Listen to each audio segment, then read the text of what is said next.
పృథ్వీతేజ్ విజయ ప్రస్థానాన్ని పరిశీలిస్తే ఆయన స్వస్థలం ఉమ్మడి గోదావరి జిల్లాలోని ద్వారకా తిరుమల.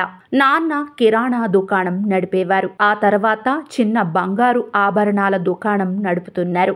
ఈయన 6వ తరగతి వరకు ద్వారకా తిరుమలలోనే చదివారు. 7 నుంచి 10 వరకు గుడివాడ స్కూల్ హాస్టల్లో ఉండి చదువుకున్నారు. ఆ సమయంలోనే ఆయనకు ఐఏఎస్ అవ్వాలనే కోరిక కలిగింది. 2011లో ఐఐటి జేఈఈ ఓపెన్ కేటగిరీలో ఆల్ ఇండియా ఫస్ట్ ర్యాంక్ సాధించి తెలుగువారి కీర్తి పతాకాన్ని జాతీయ స్థాయిలో రెపరెపలాడించారు. దానితో సివిల్స్ పై కోరిక మరింత బలపడింది.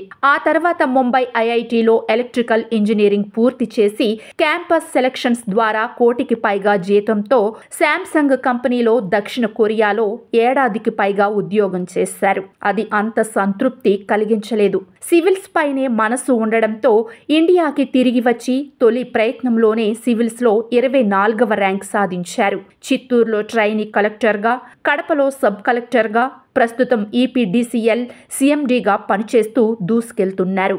లక్ష్యం ముందు ఏదైనా చిన్నదే.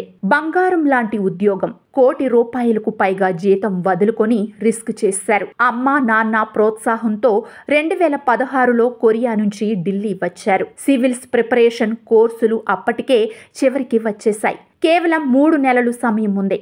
క్రాష్ కోర్సు శిక్షణ తీసుకున్నారు. తనకు ఇష్టమైన గణితాన్ని ఆప్షనల్గా ఎంచుకొని సొంతంగా సాధన చేశారు.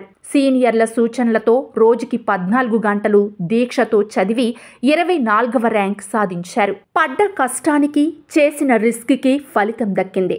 అందుకే ఆయన అంటారు, ఎక్కడికి వెళ్ళినా విద్యార్థులకు చెబుతుంటారు, కష్టే ఫలి అని. సివిల్స్, గ్రూప్స్, ఏ పోటీ పరీక్షలకైనా ఇదే సూత్రం వర్తిస్తుందని. సివిల్స్ రాయటానికి ఎన్ని అవకాశాలున్నా మొదటి 1-2 ప్రయత్నాల్లోనే కొలువు సాధించేలా సాధన చెయ్యాలి. ఏకాగ్రతతో చదవాలి. నోటిఫికేషన్ వచ్చినప్పుడు 3 గంటలు, ఎగ్జామ్ ముందు 10 గంటలు చదువుతానంటే కుదరదు.